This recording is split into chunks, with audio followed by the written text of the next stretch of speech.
Welcome to the Real Mama Pod. I'm your host, Devon. And I'm your host, Kendra. We are real moms. Sharing real experiences. The things people don't tell you. Hey, mama, hey. Hey, mama, hey. How you doing, friend? I'm good. How are you?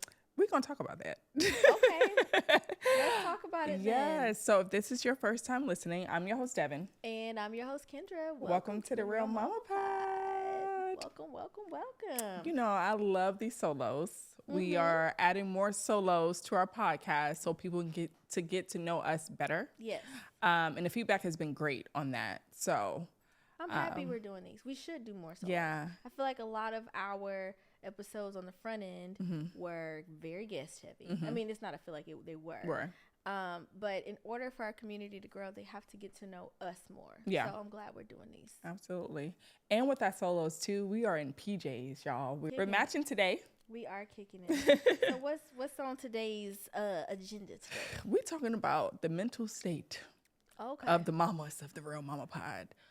We are doing some accountability of, you know, where we are from our last solo, if we did the things we said we were going to do. I know. And if not, what is our plan to complete those things?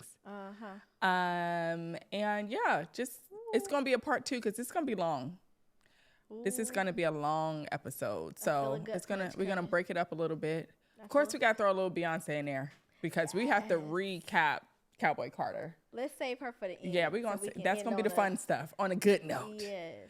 And then also we're going to talk about our conversation we had with the guys because, you know, they're a lot and we got to just debrief that ourselves. This will be a two-part. I said that. Yeah, we got a lot to dissect. So we're going to get right into it. Okay. Because it's a lot to talk about. I don't have a review to read. So y'all was making me so proud and so happy with these reviews because they were coming in and they just stopped. So remember, we are trying to be a household name. We are trying to chart, and we can't do that without our reviews. So please, please, please write a review. We love hearing about ourselves and how great we're doing. The DMs and the text messages are great. Don't get me wrong. We're grateful for those. Just copy and paste that and put in a review. Yes. Too That's easy. going to help us, like Devon said, chart. Yeah. Just slide them on over. Slide them on over. So the last time we talked about therapy. Yes. And find a therapist.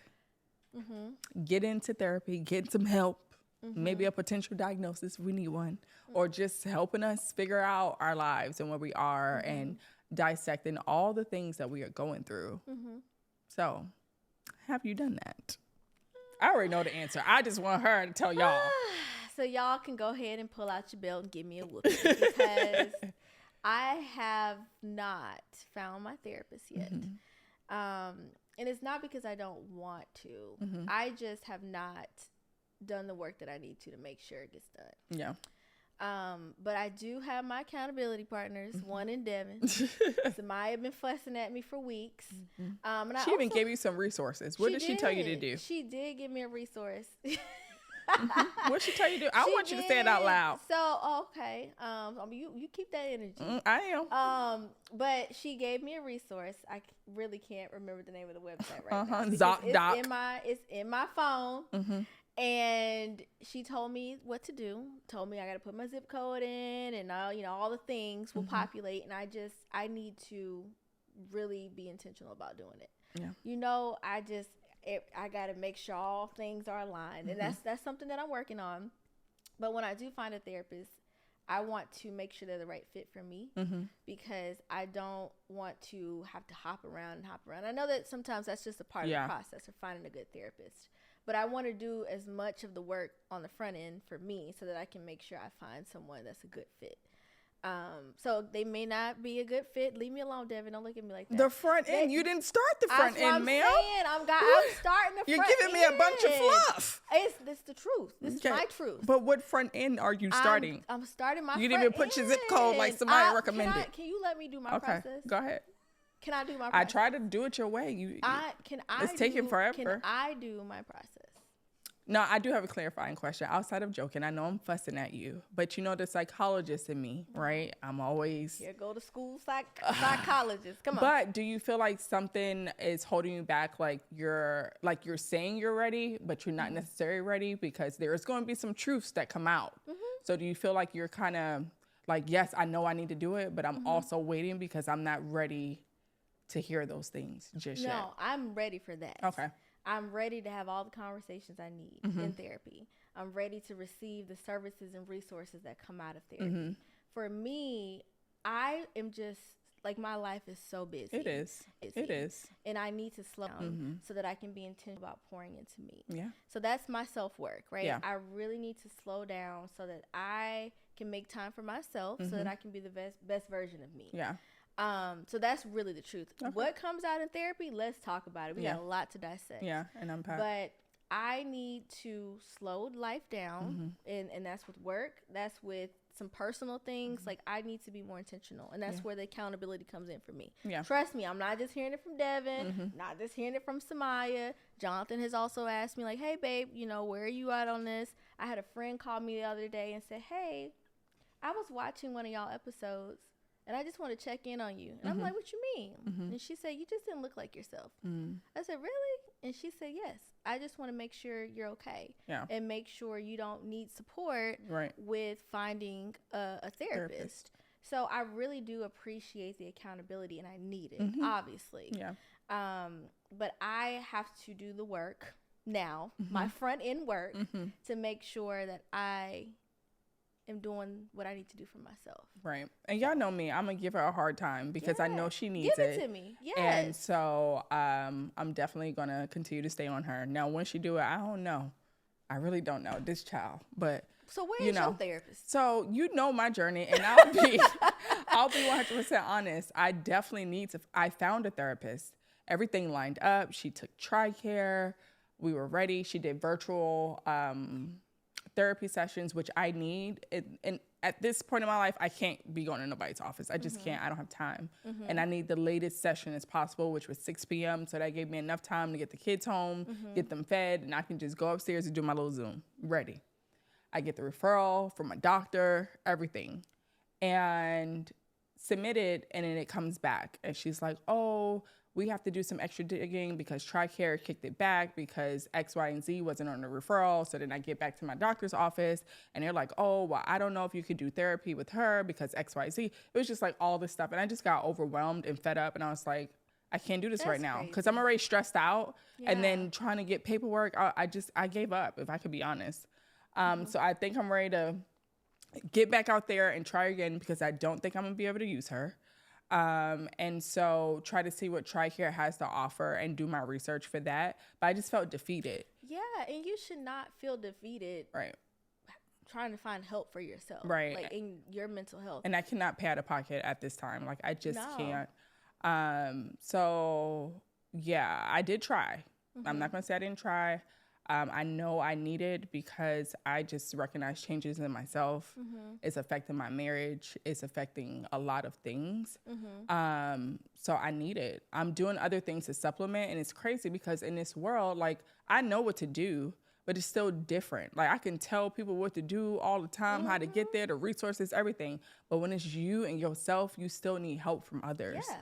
Yeah. So I'm just using the tools that I already have. But I need to find somebody quick. So if anybody knows something about some paperwork and how to do this insurance stuff, let me know because it's overwhelming too. It is. And TRICARE is just a beast in itself. Like people hear oh, you got good health insurance. It's free. But they put us through, like, I'm grateful. Don't get me wrong. Part of the reason why Jerry is still in the military is because of our benefits. Yeah. But the things that they put us through to get services, it's difficult. Same. So I feel defeated. With TRICARE all the time. I'm always fussing at them people. I'm like, y'all, first of all, this ain't like, why y'all giving me a hard time? Yeah. Like I had to get a referral from my doctor in order to even get a therapist. And to me, that is a flawed system. Like, why do if I'm telling you, I shouldn't have to explain myself on why I need support with this service. Like, I should not have to receive a referral. That is completely asinine to me. That was already one appointment that took a while to get. Energy. Yeah. A while to even get an appointment to say, hey, I feel like I need mental health support. You know, and then he has a checklist. Do you feel safe at home? Do you feel like you want to harm yourself? And all this other stuff. And I mean, he gave me some diagnosis. I don't feel like those are the diagnosis only because it was just a checklist and he doesn't really know me. Right. But I do feel like I have some things going on. Yeah. And I want some, I want some answer questions. But yeah, that's where I am on my journey. Yeah. So no excuse, but I just felt defeated. You felt defeated. Yeah. I ain't gonna, I ain't gonna fuss at you how you fussed at me. But I'm just saying. Because I tried. You can't fuss at me because I tried. And then you gave up in that moment. I did. It's an effort. Yeah. Forget it. I'm never going to therapy. So I'm not gonna fuss after giving up. I'm gonna just say, friend, pick yourself on up. Yeah. And get after it again. Yeah, I'm gonna try. You will. Okay. Mm-hmm. I know you only gonna let me sit in this for a bit, and then you're gonna be on me. Yeah, because you know me. Yeah. One time. Yeah. That's it. That's it. So speaking of our mental health, how are you doing mentally? I'm not well. If I could be honest, I thought I was okay, but I'm not well. And that's hard to hear and say and process and all that. But I have to be honest with myself because I'm one of those people. Everything's good. I'm good. I'll get through it. I think I mentioned to a friend or a conversation, I was like, yeah, I'm in a really dark place. And she was like, I've never heard you talk like that. Like ever. You've always been the person that just get it together and always put together and always just, even if something is bad, you're finding the positive in it. So for you to say that, like, I'm a little scared. I'm a little worried. Like, she's been texting me every week. Like, you okay? And I'm like, I'm good, but I'm not good. Yeah. I'm not going to lie to you. I know I would get through it. I know this too shall pass.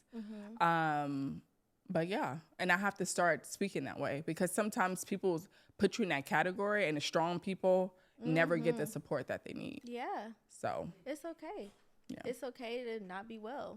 We all have our moments where we're not well, and we can't help ourselves if we don't have that self-awareness to say, I'm not well. Yeah. So let me ask you a question. As your friend, what can I do to support you and your mental health? I think you already doing it. I mean, you check on me, you making sure I'm okay. I get a text message every morning. You okay, friend? How can I support you? What you need? I'm like, I really don't know what I need. Like, Jared asked me the same thing. I don't know. I don't know how to articulate it. Yeah. I have moments when I'm great and I'm good. And I have moments where I'm just like, F all this. Yeah. And I've never been that way, you know? Even like I'm crying over shit. I've never cried over. Usually things don't even bother me. Like I have tough skin, but now I'm just like falling apart. Yeah. Over like little minute things that I didn't care about before. I'm like, what is wrong with me? Like something is going on. But I really don't want to have the words of how someone can support me at this moment. Like I don't. But the things that you're doing are great. They're hopeful. Like I'm grateful for that. I think in this moment, I really need to feel like I matter because I feel like I don't. What do you mean by that? Just, I don't know. It's just weird. I've never felt this way before. But you like just check it in. It makes me feel like I matter. Like I'm important. Like I belong here. Things like that. So yeah. Well, you matter, friend. I know. You matter to a lot of people. You matter to me. You matter to your husband. You matter to your kids, your friends.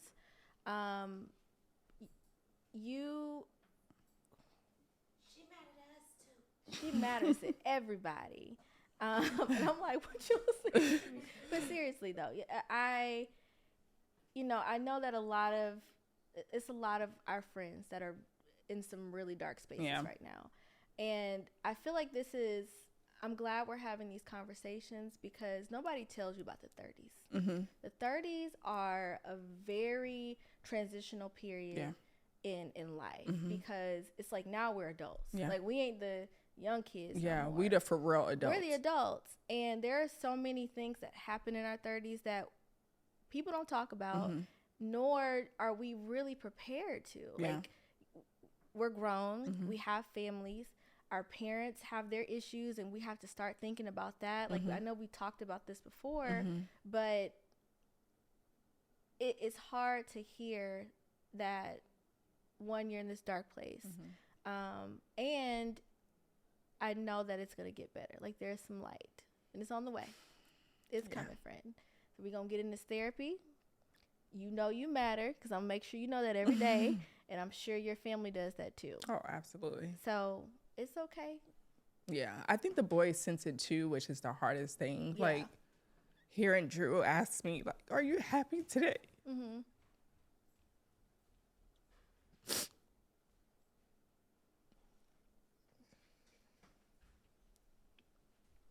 It's just really hard. And it's crazy because I provide support for so many people, and I cannot get out of this. But I know it's going to be okay. It will be. I have an amazing husband, and I know I have not been good to him.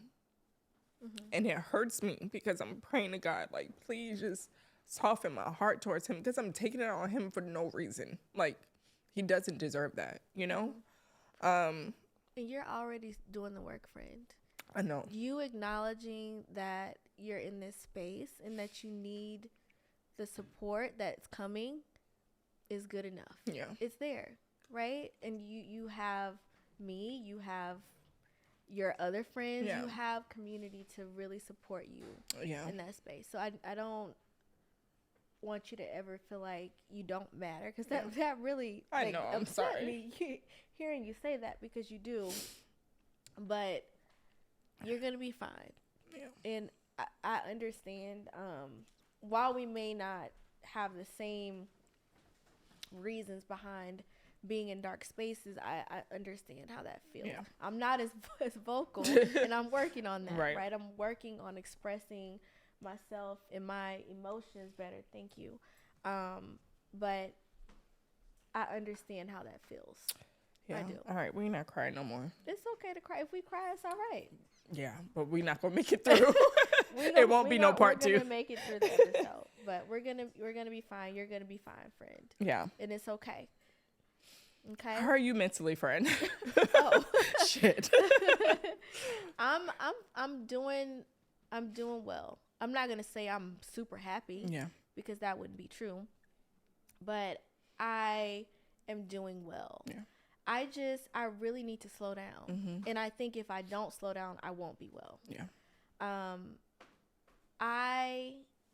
feel like there are a lot of areas of life that I have to work through, which is why I'm going to therapy.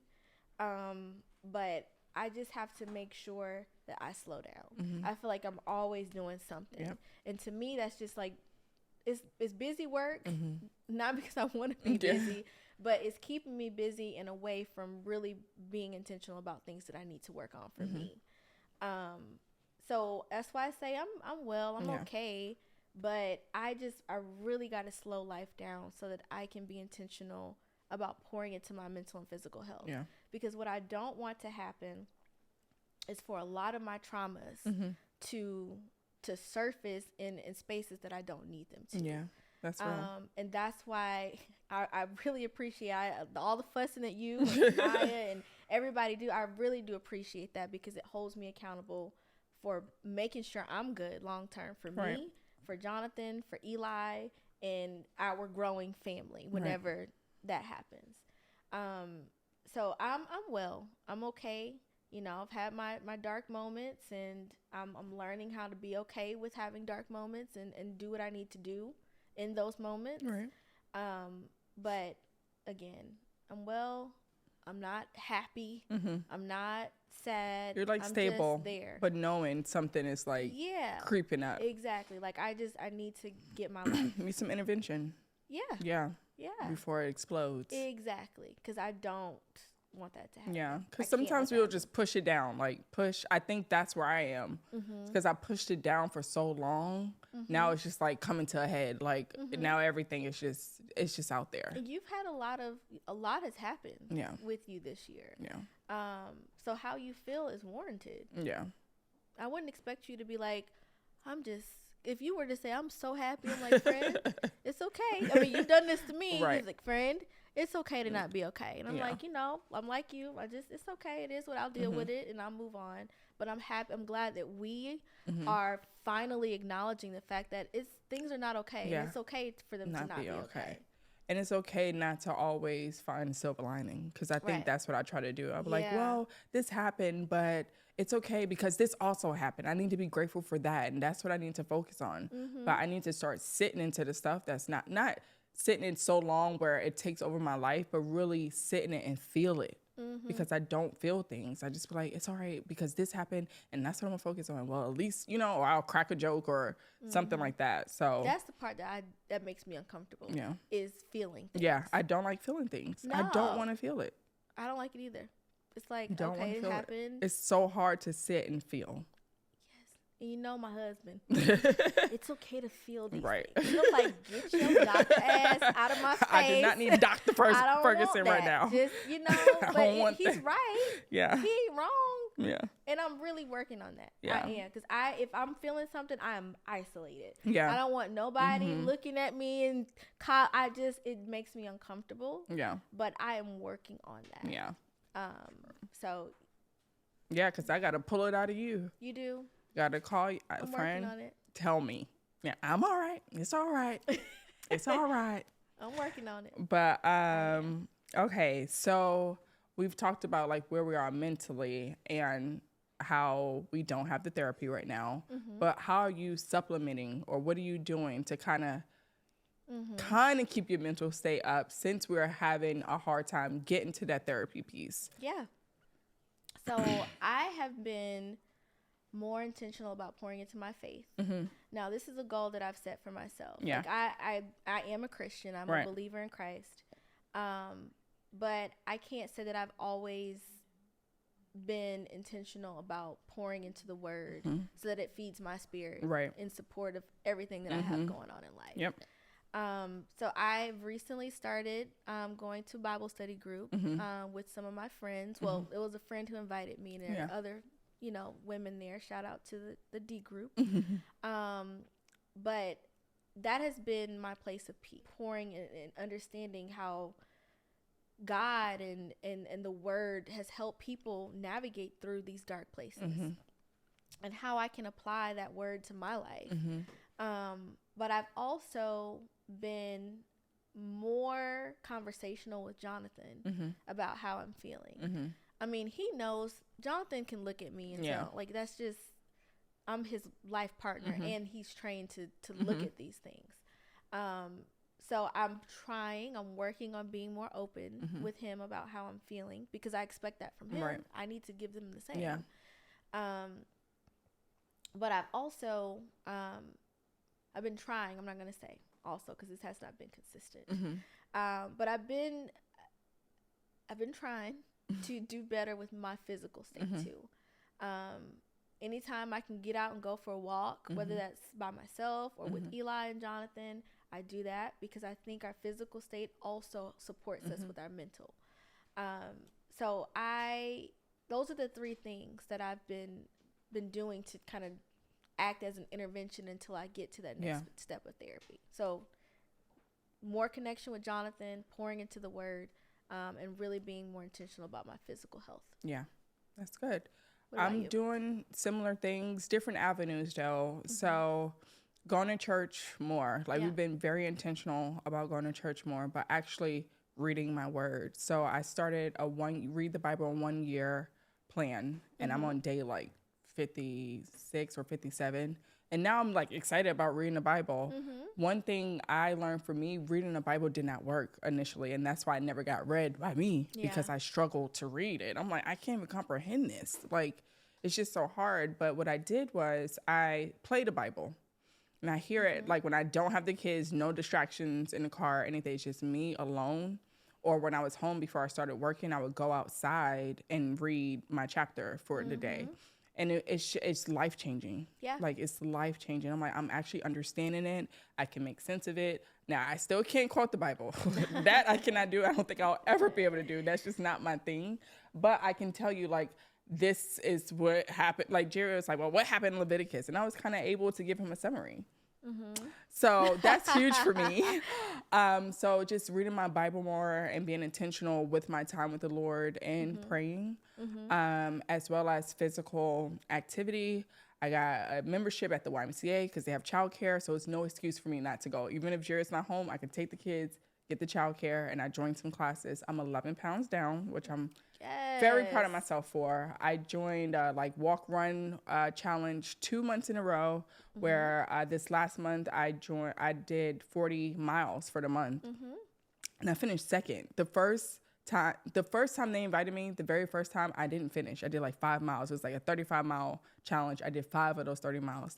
The second time I did it, I finished in like 10th place. And then the third time I did it, I finished number 2. And not that I was going against anybody, it was just my personal goals. Yeah. And I actually met them. I got some running shoes. Like, it was like You legit. did. Like, Good for you. I was literally like, okay. And then Jared saw me, like, he was like, I just want you to focus on your physical activity. I got the kids, whatever class you want to go to, whatever it is that you need to do, just do that, because he saw it was making me happier. Shout so out just, to Jared yes. Spending more time outside. I realized outdoors, something about those endorphins is just like really helping me. And then whether that's going on a walk with the kids as a family, solo, or whatever. And even the boys like, oh, are you working out today? Are you going on your walk? Can we come? I'm like, are y'all going to listen or y'all not going to listen? Because if y'all not going to listen, you cannot come. You're going to stay right on home. Yeah. And then really connecting with Jared. You know Jared, he is deep. So he always want to have these deep conversations like every day. And it's like, I don't want to go there every day. Like, he can talk. He can talk a lot, and he can ask questions. He can push buttons, and I'm just like, so doing that more with him too. So that's been helpful. So it's like similar things that you're doing, just kind of like in different ways. Yeah. So I know that a part of our mental health is that we have to identify things that really overstimulate us. Yeah. And acknowledge that this is overstimulating me, and let me make sure it's aware to the people around me who are overstimulating me or the things, so that I can step away, ground myself, and then get back to it. So what are some things that overstimulate you? Listen, I love my kids with everything in me, okay?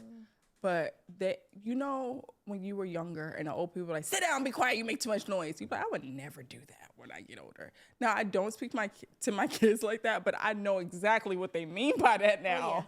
Like, it's just so much noise. It's the TV. They want to have the TV on, which we don't really let them have the TV on. But now they have figured out that Alexa can turn the TV on. So they think it's like just cool to tell Alexa to turn something on the TV. They're not even watching it, okay? So we got the TV on from Alexa. We got Alexa playing. We got their toys, and then like sounds from the iPad. It's just like so much on top of them jumping on me, punch me in the stomach out of nowhere. And it's not like an intentional punch, like, oh, I don't like my mom, I'm being rebellious, I'm punching you. It's just like, hey, I'm a Power Ranger today. Pow! And you're just like, what just happened? Like, why did I get punched in the stomach? That really hurts. Yes. And it's like, just shut everything off. Yeah. And so now they know it's time to be quiet when I'm like, hey, Alexa, play calm down music. Yes. And everybody knows like it's time to shut down because mom is not. She's tired. She tired. Yeah. She tired. Or I'll be like, can y'all go upstairs to y'all playroom for a little bit? And clutter overstimulates me. So now I just made a rule. No toys allowed downstairs. Y'all got a whole playroom upstairs. There's no reason why you've seen the playroom. Yes. It's no reason. That was supposed to be my little cute content area. I turned into a playroom because I'm so tired of the toys. I was like, you know what? Y'all can have this. I don't even need it. We got the content house. I don't need this. Yeah. Gave them a whole area. And somehow, some way, there are still toys downstairs. So they know they cannot bring toys downstairs. Not in my car. No, if you have one toy in the car, it better come out or I'm throwing it in the trash. I know that sounds harsh, but I'm tired. No, not harsh at all. Because I believe in throwing stuff away. Oh, we already know. You have to tell them about the garbage bag thing you do with Eli. Oh, so this is the example, and then I'll answer the question. Yeah. So we do have a designated play area downstairs because the way Eli's room is structured, he doesn't have enough room to play in his room. So we allow him to play in the living room. But at the end of the day, okay, when it's time for us to get ready for dinner, wash hands, and, sit down and eat, Eli has to clean up. Yeah. And we give him a time. Alexa will play either her music with time, or she will count. Because Eli has to hear. Yeah. What he'll do is if we say, Alexa, count to 150. He'll wait till 90. He'll wait till, sometimes it's 100. He'll just wait. He'll just say, okay, she's at 100. All right, now I'll go clean up. It's like, you better clean up. Or I pull out a garbage bag. Jonathan actually started this. Wasn't even me. But I was like, I'm like surprised. This. I'm going to go with it. He pulled a garbage bag out. He says, whatever is not put away by the time Alexa goes off, goes in the garbage bag. It doesn't go in the trash, but he cannot have it the next day. So it's like if Chase, Rubble, and Marshall is still out, when she say 150, you won't be roofing with them the next day. Like, it's just not. I go, Roof. That's what they say. Roof. I know, but the way you said it, roof. Roofing. Ain't no roofing. The next day with Chase Marshall and Sky Roof, whoever it is. So that's the rule. Mm-hmm. If your toys ain't up by the time she go off, then whatever's left out is going in the trash bag. Yeah. But to answer that question, I feel like everything overstimulates me. Like, sometimes I just want to be by myself. Yeah. Even if it's like sitting in the car. And when I say by myself, that means my phone is away from me too. Mm-hmm. Like, sometimes my phone overstimulates me. Mm-hmm. Like, I know during the day I'm working and I really cannot be on my phone sometimes because my job really be working me, y'all. They do. I love it, but they be working my ass and I cannot be on my phone. So the time that I need to be on my phone is when I'm off. Yeah. But because I'm dealing with so much during the day, I don't want to be on the phone. Mm-hmm. So sometimes I have to sit my phone away. If it rings while I'm trying to have my peaceful time, that overstimulates me. I'm like, I want to talk. Yeah. But if it's somebody like my mom, my dad, you, or Brandy, or Jonathan, of course, then I'm going to pick up and make sure y'all are good. Yeah. Or a friend that I haven't talked to in a while, I'm like, oh, let me just make sure they're good. But my phone overstimulates me sometimes. Yeah. Touching me. Mm-hmm. Quality, what's it? Touch? What's the physical touch? Physical touch. Last on the list for me. Yeah, me too.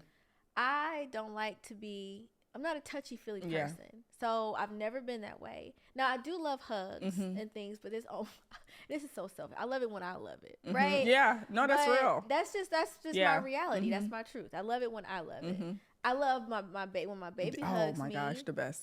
But I also, again, the touching, like, he also has his ways of touching, like the kicking and or grabbing. Have they been grabbing your body parts, slapping your butt? I'm like, first of all, please don't slap my booty. And my titties. Yes. Or boobs. Let me say boobs. Yeah. Sorry, chest, breast. Let me say breast. Let me use the correct term, breast. Eli, and I don't know if it's because I nursed him or what, but it's like these are. It's just not like yours. Came out of nowhere though. Before, like, it's just so weird. They're like fat. I don't know if they're just like, okay, really realizing that they don't have the things that we have, but it's just like, please, your dad is already doing, or maybe because they're mimicking their father. Yes. I don't know. But like, everybody in this house, keep your hands to yourself. I try to tell Jonathan, like, don't, babe, just be mindful. Because if Eli see you slapping me on my ass, then guess what he think and you know what's crazy? And this is so strange, but we used to see him like, you know, so we would just, go slap my mom on the ass. And now that I'm an adult and I got a kid, I get it. She used to get so mad. And I'm like, dang, I get it now, Mom. I get it. So the touching me, like, I'm touched out. Like, I'm tired. We're touched out for a lifetime. We are, and it's okay. Yeah. But I'm also having to be mindful that physical touch is top of the list for Jonathan. It's not hard. It's hard. Like, I have to be like, okay, let me make sure. Like, I've really made a mental note because Jerry brought this up to me. Because I'm not a touchy-feely person, I can say, hey, babe, how was your day? And keep moving. He's expecting a warm embrace, a hug, and a kiss, and a head rub, I guess. And I'm dare just like, you not greet them with physical touch when they walk in the house. Girl, so I have to make a mental note of doing that. I'm still not all the way there. Like, some days I do. If I'm in the middle of doing something, especially for the kids, like, I'm sorry, I can't stop what I'm doing to greet you. Right. So, especially if you're coming home early or late or whatever. Or like, if I'm I already. Doing something, period. Right. It's like, I don't. So, clutter is another thing that I'm sorry, I'm taking over your. No, it's okay thing. because we're having a conversation. Yeah. I don't like stuff everywhere. Yeah. I grew up in a house with a very southern, clean mama. She did not like stuff everywhere. Yeah. That's how I grew up. That's how I grew into adulthood. And then when I got with my husband, I tried to preach that, hey, this is just how I like things. But, hey, we grew up differently, and I understand that. But since Eli has been there, it's gotten worse, And I've had to pick my battles when it comes to that. Oh, yeah. But clutter really, like, I don't feel productive when it's a bunch of stuff going on around me. Can't think. So that's one thing. And the last thing is noise. The only loud noise I like is my music. That's it. I play my music very loud. Like, my AirPods, like, they have to tell me, turn it down, your volume. Yeah. I'm like, when this started? Yes, that's how I like my music loud. But outside of that, I don't. Yeah. Just be quiet. Yeah. So, I get why the old folks used to get irritated with us. Yes. It's a lot.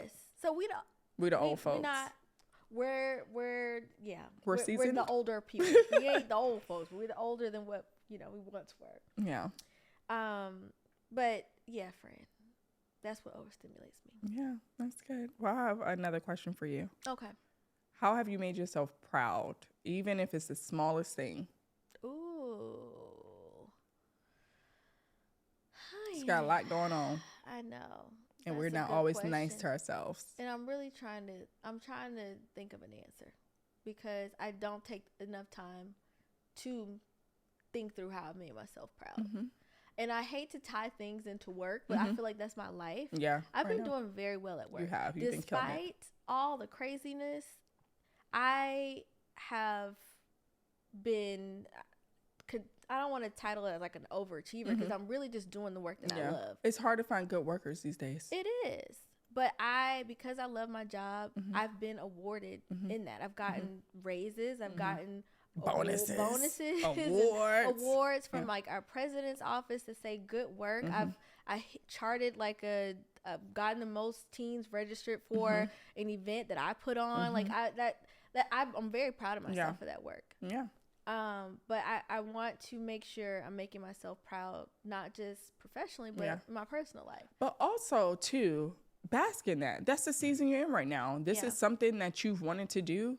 And I think it's okay because I know sometimes we talk about this all the time. Oh, this is a trap. Work is a trap. Yeah. Like they want us to believe this and all that stuff. But that's where you are right now. And that's okay. So that's something to be proud of. It's not less than because it's work.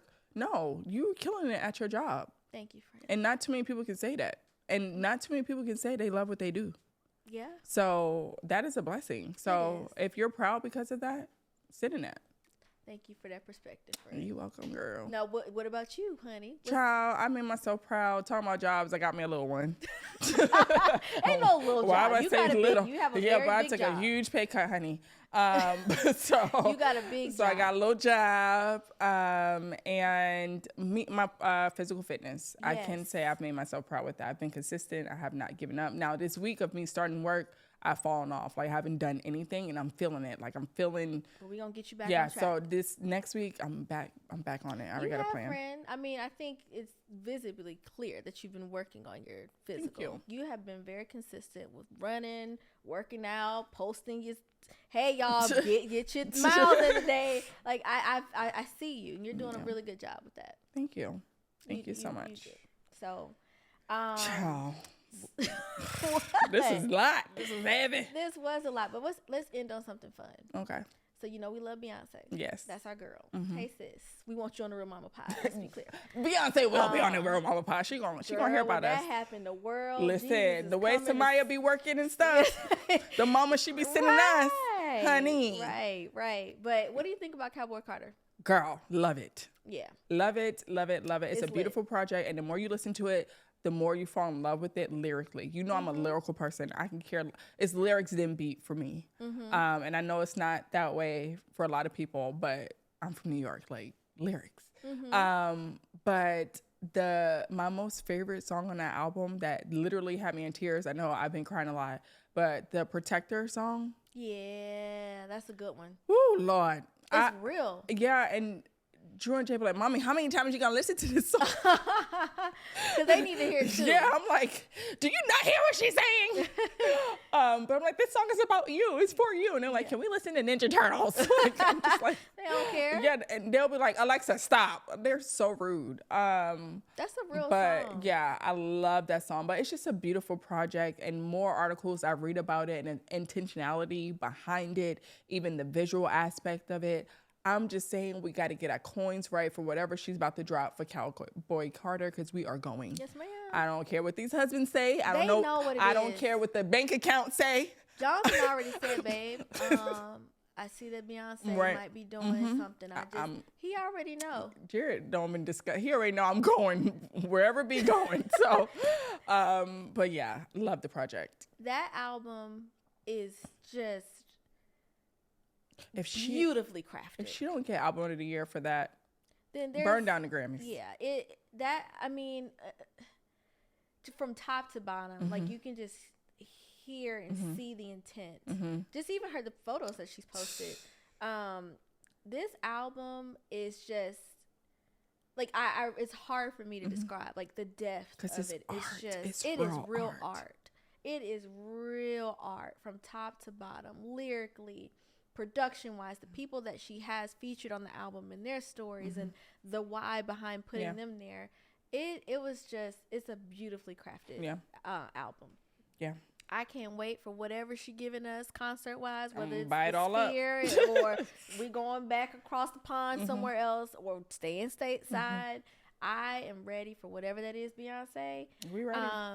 If I had to pick a song, Daughter is my favorite song, because that song is just beautifully sang. It is. Like she just pulled out all the skills, singing different language. The message behind it's just that song. Yeah, it really gives me chills. Yeah, that album, I put it on when I'm tired at work and I don't feel like working. Yeah, I'm just go ahead and put on B and she's gonna get me where I need to be. So I'm here for it. Yeah, I'm here for it. Well, friend, thanks for all your vulnerability during this episode. This was episode. It was hard, but we got through it. We have to. We can't tell y'all to be real and we not real. Yes. So this is real mom place. This is a safe place and we go through stuff. Like we really do. It's okay not to be okay. Yeah. So as long as we do what we need to do to make ourselves okay, that's what matters. Like I said, this is long, so catch us for part 2 because we got some more to say. Yes.